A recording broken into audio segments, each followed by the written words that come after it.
Have you ever heard that expression, follow the money? In the privacy world, we say follow the data. I'm Clarence Clayton. I'm Senior Manager of the Global Privacy Team at Red Hat, and we're here to talk about privacy and risk today.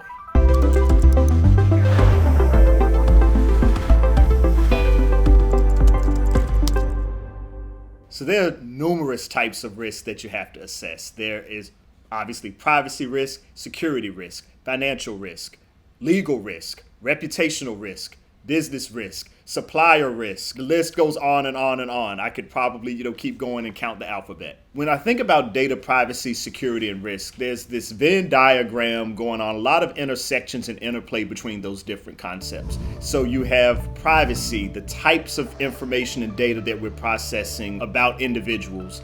And then you have security, which is an important construct that's very related to privacy. What steps are being taken to make sure that that data is protected? And then the intersection between those is really where the risk is.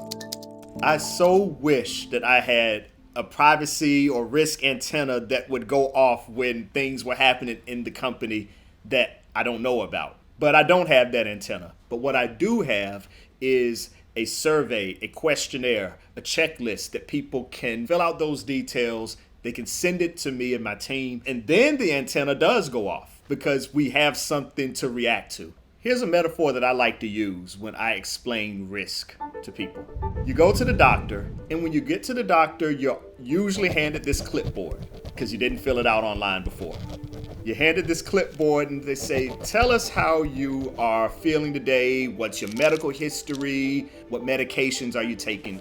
So you put all this information together, and then when you go and you have your physical or your checkup, you talk to the nurse, you talk to the doctor, they're gonna actually do a workup.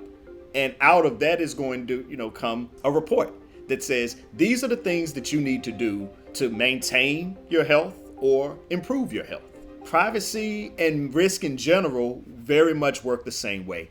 The way that you manage and mitigate risk is through assessments. Let's make sure that we put some parameters in place that allow you to do what you need to do in a way that doesn't open the company up to risk that we're not willing to take on. The thing that's important to keep in mind here is that risk can often be neutralized, can almost always be mitigated, but not always eliminated. Our charge as organizations that deal with personal and sometimes sensitive data is to be vigilant about the privacy of our customers. Everybody plays a role in meeting our compliance obligations. At Red Hat, we take a holistic approach to compliance. Now, implementing this integrated model can be challenging, but the benefits are tremendous.